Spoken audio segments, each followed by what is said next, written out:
नमस्कार दोस्तों, stock market studies में फिर से एक बार आपको दिल से स्वागत करता हूँ। तो आज मैं फिर से आपके सामने कुछ इंपॉर्टेंस कंपनी का अपडेट, उसके न्यूज़ के बारे में और साथ ही साथ उसके टेक्निकली चार्ट पैटर्न्स के बारे में चर्चा करूँगा। तो सबसे पहले मैं डिस्कशन करूँगा टाटा केमिकल्स के बारे में। देखिए टाटा केमिकल्स के ऊपर सबसे पहले जो न्यूज़ है वो मैं आपके साथ शेयर करूँगा। आप देख सकते हैं टाटा केमिकल कुछ फंड रेज़ करने का बात कर रहा है। आप देख सकते हैं Tata chemical gets board nod to raise up to 17 billion rupees.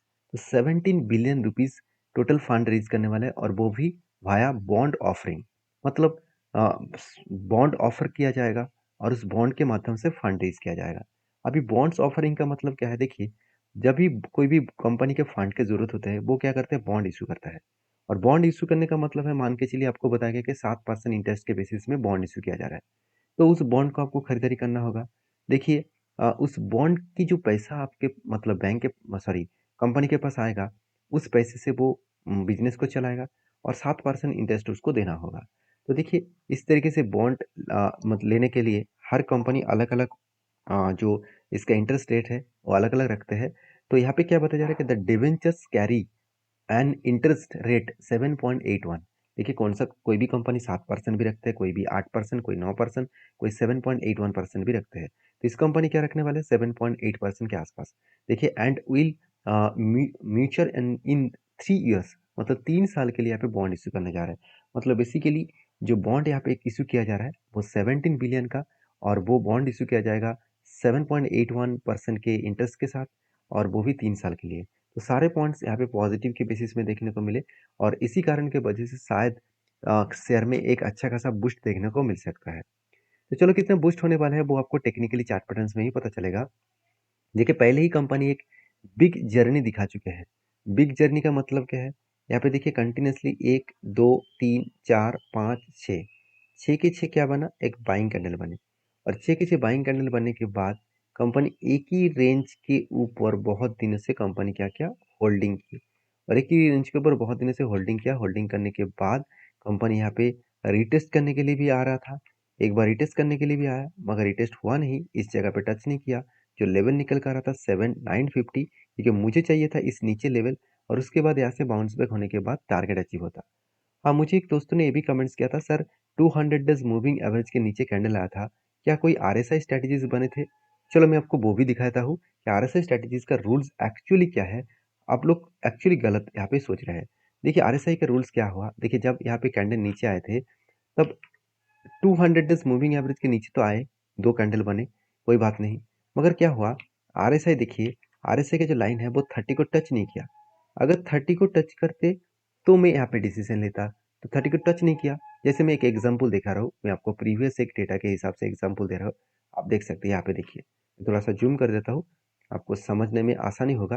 देखिए यहाँ पे क्या हुआ, देखिए आरएसआई आरएसआई क्या किया, आरएसआई धीरे धीरे करके नीचे आया और 30 के नीचे आया। तो 30 के जो नीचे आया, कुछ इस कैंडल ने 30 के नीचे क्लोजिंग दिया, तो मैंने इस जगह पे मार्किंग कर लिया। तो मैं मार्किंग करके रखता हूँ। अभी देखिए टारगेट कहाँ पे होगा, जब आरएसआई 70 को क्रॉस करेगा।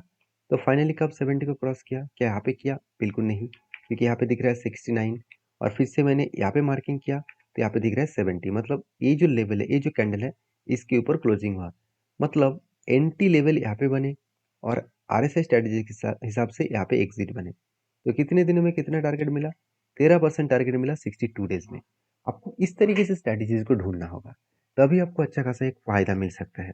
आप हमेशा हर जगह पे आरएसआई स्ट्रेटेजीज सोच लेते हैं, ये गलत है। आपको स्ट्रेटेजीज को सही तरीके से सीखना होगा। अगर सीखना चाहते हैं तो प्लीज़ चैनल को सब्सक्राइब करिए, क्योंकि मेरा कोई पेड वर्जन नहीं है, मैं हर चीज़ यहाँ पे फ्री ऑफ कॉस्ट सिखाता हूँ। मेरा कोई भी कोर्स नहीं है, कुछ भी नहीं है, क्योंकि मैं कोई सेबी रजिस्टर्ड पर्सन हूँ। मैं हमेशा मेरे जो ओपिनियन है वो मैं आपके साथ एज अ वीडियो के माध्यम से शेयर करूँगा। तो जब तक यूट्यूब चलेगा तब तक मैं वीडियो शेयर करता रहूँगा। तो आप मेरे साथ जुड़े रहिए, चैनल को सब्सक्राइब भी करिए। तो देखिए मैंने स्ट्रैटेजी जो आपको सिखाया हूँ, इसको बैक टेस्टिंग करके देखना, क्योंकि इस तरीके से स्ट्रैटेजीज आपको बहुत बार मिल जाएगा, क्योंकि मैं पहले भी बैक टेस्टिंग करके आपको दिखा देता हूँ। पहले भी क्या इस तरीके से स्ट्रैटेजीज मिला था, हाँ यहाँ पे मिला था। आप खुद ही देख लीजिए, आरएसआई यहाँ पे टच कब किया, 30 के नीचे कब गया, कुछ इस तरीके से रेंज में गया। तो इस रेंज को मैंने मार्किंग किया, तो चलो एक बार मार्किंग करके भी देख लेते हैं कि सही में यहाँ पे स्ट्रेटजीज बना था कि नहीं बना था। हाँ यहाँ पे 30 के नीचे गया, आप देख सकते हैं 29 दिख रहा है, मतलब 30 के नीचे इस कैंडल के नीचे गया। और टारगेट कब हुआ, देखिए टारगेट क्या यहाँ पे हुआ, 70 के ऊपर गया, बिल्कुल नहीं। टारगेट कब हुआ, एक्चुअली 70 के ऊपर इस जगह पे गया, मतलब यहाँ पे जो ग्रीन कैंडल है इस जगह पे गया।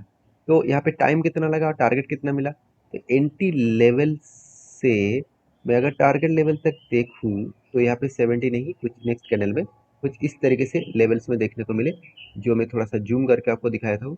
ओवरऑल जो टाइम ऑफ पीरियड देखने को मिला वो कितना, 224 डेज लगे, और वो भी 9.5% टारगेट में लगे। ठीक है, इस तरीके से स्ट्रैटेजीज में कुछ कुछ टाइम में आपको शायद बहुत कम प्रॉफिट मिलता है, मगर लॉसेस होता ही नहीं है। मैं इतने सालों से काम कर रहा हूँ, मुझे शायद 2 से 3 कंपनी को लॉस मिला, वो भी 2-3% के आसपास, उससे ज़्यादा लॉसेस नहीं मिला, क्योंकि स्ट्रैटेजीज में बहुत दम है। इस सारे सारे स्ट्रैटेजीज को यूज़ करने से पहले आपको, तो देखिए सारे चीज़ मैं आपके साथ शेयर करता हूँ, सारे डेटा मैं आपके साथ क्लियर कट शेयर करता हूँ, तो चैनल को सब्सक्राइब जरूर करना चाहिए। और हाँ, वीडियो अच्छा लग रहा है तो प्लीज़ लाइक जरूर कर देना। नेक्स्ट जो कंपनी है जिसके बारे में बात करूँ उसका नाम है क्लीन साइंस एंड टेक्नोलॉजीज। देखिए क्लीन साइंस एंड टेक्नोलॉजी के ऊपर मैं पहले से ही बुलिश था, क्योंकि देखिए केमिकल सेक्टर आज नहीं तो कल तो भागने ही वाले थे, क्योंकि गवर्नमेंट के पास एक अर्जी भी रखा गया है कि केमिकल सेक्टर में जो बाहर की कंट्रीज के जो कंपनीज केमिकल इंडिया में बेच रहा है उसके ऊपर टैक्स ज़्यादा लगाया जाए, उसके ऊपर जो इनपुट ड्यूटी चार्जेस है उसको ज़्यादा लगाया जाए, क्योंकि अगर वो ज़्यादा नहीं लगाएंगे तो जो मतलब इंडियन कंपनी है, इंडियन केमिकल कंपनी जो लास्ट 2 ईयर्स से जो डिमांड कम हुआ है वो रिकवरी नहीं होगा। तो शायद गवर्नमेंट भी इसके ऊपर कुछ डिसीजन जरूर लेंगे, तो उसी के कारण शेयर में एक पॉजिटिव मोमेंटम देखने को मिला। मैं मोमेंटम दिखाने वाला हूँ उससे पहले कंपनी का रिजल्ट एक बार दिखाना चाहूंगा, क्योंकि देखिए जिस तरीके से कंपनी फिर से खुद को रिकवरी कर रहा है, ये बेस्ट पॉइंट है, क्योंकि सेल्स तो बढ़ चुके हैं, एक्सपेंस मिटाने के बाद प्रॉफिट भी बढ़ रहा है। अभी साल भर की डेटा भी देखा जाए तो कंपनी का देखिए जो लॉस मेकिंग देखने को मिला था, पिछले बार का जो सेल्स और प्रॉफिट पॉजिटिव है, इस बार अभी भी लॉसेस में है, मतलब लॉसेस नहीं नेगेटिव है, मतलब प्रॉफिट डाउन हो चुके हैं 14% के आसपास। तो यहाँ पे रिकवरी होने में टाइम लगेगा। तो मैंने क्या किया, इस कंपनी के ऊपर एक डिसीजन लिया, वो डिसीजन कुछ इस तरीके से है। देखिए यहाँ पे क्या बने, शोल्डर बने छोटा सा, उसके बाद एक बिग हेड बने, उसके बाद एक छोटा सा हैंडल बने। तो शोल्डर कम हेड कम शोल्डर बने, और फाइनली ब्रेकआउट भी हुआ, और उसके बाद ब्रेकआउट कंफर्मेशन भी हुआ। तो मैंने क्या किया, मैंने इस कंपनी के ऊपर अभी तक हिंट ही नहीं लिया। क्यों नहीं लिया, क्योंकि मुझे चाहिए एक रिटेस्टमेंट, तो रिटेस्टमेंट मुझे तो मिला नहीं। तो दूसरी बात, ऑलमोस्ट कंपनी टारगेट के नज़दीक से बैक कर रहा है, तो इसलिए मैं इंतजार कर रहा हूँ, क्योंकि जो टारगेट यहाँ पे निकल कर आ रहा है करीबन 15%। और मज़ेदार बात यही है कि टारगेट पाने से पहले ही कंपनी इसी लेवल से करेक्शन हो रहा है। क्यों, क्योंकि देखिए लेवल कंपनी के लिए एक स्ट्रांगली आप एक रेजिस्टेंस कम सप्लाई जोन है। अभी रेजिस्टेंस कम सप्लाई जोन क्यों कहा जा रहा है, क्योंकि इसी लेवल से कंपनी के ऊपर बिग फॉल हुआ था। तो जब कोई लेवल से कंपनी के बिग फॉल होते हैं तो उस लेवल को रेजिस्टेंस कम सप्लाई जोन कहा जाता है। तो इस पॉइंट ऑफ व्यू से बात करूँ तो कंपनी के ऊपर फिर से इस लेवल को टच करने के बाद एक बाउंस बैक देखने को मिल सकता है। तो मैं इस कंपनी के ऊपर तो बुलिश हूँ। ऑब्वियसली केमिकल इंडस्ट्रीज के ऊपर मैंने जब डिटेल्स में आपको वीडियो शेयर किया, वो वीडियो का जाकर देख सकते हैं, वहाँ पे आपको क्लियर कट अंदाजा मिल जाएगा कि हाँ क्लीन साइंस एंड टेक्नोलॉजी में कितना दम है। तो नेक्स्ट जो कंपनी है उसके बारे में चर्चा करूँ, उसका नाम है एसआरएफ। तो देखिए एसआरएफ इंडिया के सबसे बड़े एक केमिकल कंपनी है। तो सबसे बड़ी केमिकल कंपनी इसलिए बोल रहा हूँ क्योंकि देखिए केमिकल का बहुत अलग अलग कैटेगरीज होते हैं। तो उस कैटेगरीज बेसिस में केमिकल इंडस्ट्रीज में एसआरएफ जिस तरीके से खुद को रिप्रेजेंट किया, जिस तरीके से काम कर रहा है, वो सचमुच मतलब देखने वाला बात है, क्योंकि कंपनी टेक्सटाइल इंडस्ट्रीज के ऊपर, साथ ही साथ केमिकल्स, साथ ही साथ packaging films, aluminium foils and others polymers के ऊपर कंपनी काम कर रहे हैं। कंपनी के ऊपर मजेदार बात क्या आप जानते हैं, इस कंपनी का मार्केट शेयर अगर देखेंगे तो आप चौंक जाओगे। जैसे देखिए जो केमिकल्स फॉर एयर कंडीशनर, मतलब एयर कंडीशनर के ऊपर जो केमिकल्स यूज किया जाता है उसमें 50% मार्केट शेयर इसी के पास है। साथ ही साथ आप देख सकते हैं लाइलॉन जो टायर बनाने के लिए जो केमिकल्स यूज किया जाता है उसमें से 40% मार्केट शेयर इसी के पास है। साथ ही साथ लैमिनेट जो फैब्रिक्स है उसके ऊपर जो मार्केट शेयर है 50% मार्केट शेयर इसके पास है। तो हर दिशा से देखा है तो कंपनी में बेस्ट मतलब मार्केट शेयर है, जो मार्केट शेयर कंपनी को आगे बढ़ाने का दम रखते हैं। बहुत सारे लोगों को पता नहीं एसआरएफ एक ऐसे कंपनी है जो जब से स्टार्ट हुआ तब से लेकर 8 लाख % के आसपास रिटर्न दिया। मैं कोई 8 लाख शेयर प्राइस के बारे में बात नहीं कर रहा हूँ, 8 लाख कोई मार्केट कैप के बारे में बात नहीं कर रहा हूँ, 8 लाख % के बारे में बात कर रहा हूँ। एक बार अगर फिगर आउट को देखा जाए तो कुछ इस तरीके से फिगर आउट को दिखेगा, इतने परसेंटेज का रिटर्न दिया। अगर मैं लास्ट 2 अंक को हटा भी देता हूँ, करीबन 8,000 गुना रिटर्न दिया है, 8,000 गुना। मतलब कोई व्यक्ति अगर 1 लाख रुपया निवेश करके रखे थे जब से लिस्टिंग हुआ था, तो उसका कितने अमाउंट बने हैं, आप एक बार कैलकुलेट करके मुझे ज़रूर कमेंट्स में बताना।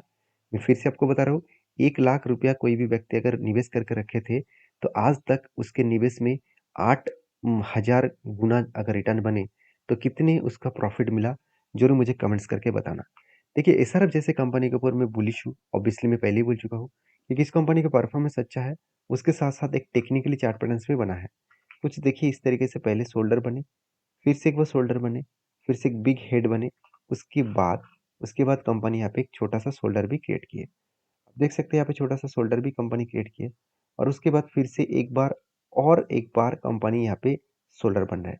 बार-बार कंपनी शोल्डर क्रिएट कर रहा है और शोल्डर कब ब्रेकआउट होगा, तब इस कंपनी के ऊपर एक गुड डिसीजन बन सकते हैं। तो मैं इस कंपनी का भी इंतज़ार कर रहा हूँ क्योंकि केमिकल सेक्टर में जिस तरीके से न्यूज़ आ रहा है, तो फिर से केमिकल सेक्टर फिर से ग्रोथ करने वाले हैं। तो बाकी इस कंपनी के ऊपर आपके क्या व्यू है, ज़रूर मुझे कमेंट्स करके बताना।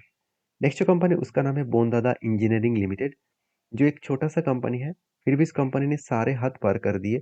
सिर्फ 170 में चलने वाला कंपनी, सॉरी 150 में चलने वाला कंपनी आज कितने में चल रहा है? 3,300 में। 150 का शेयर 3,300, तो सोचिए कहाँ से कहाँ तक जर्नी किया और इस जर्नी सिर्फ 1 साल में किया। अगर इसका प्रॉफिट रेशियो देखो तो 1 साल में कंपनी का डेटा यहाँ पे अवेलेबल नहीं है। फिर भी कंपनी का अनाउंसमेंट क्या है? स्प्लिट का। कंपनी 2 तारीख को, सितंबर के 2 तारीख को हर एक के बदले आपको 5 शेयर देने जा रहा है। क्योंकि इसका फेस वैल्यू ₹10 है, उसको ₹2 करने जा रहा है। तो एक के बदले एक एक्स्ट्रा बेनिफिट यहाँ पे मिलने वाला है।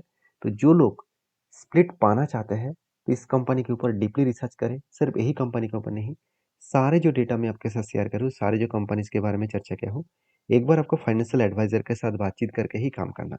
मेरे तरफ से कोई भी बाय एंड सेल का रिकमेंडेशन नहीं है। सिर्फ as a education point of view से मैं आपके साथ शेयर किया हूँ। मिलते हैं नेक्स्ट वीडियो में, तब तक के लिए धन्यवाद।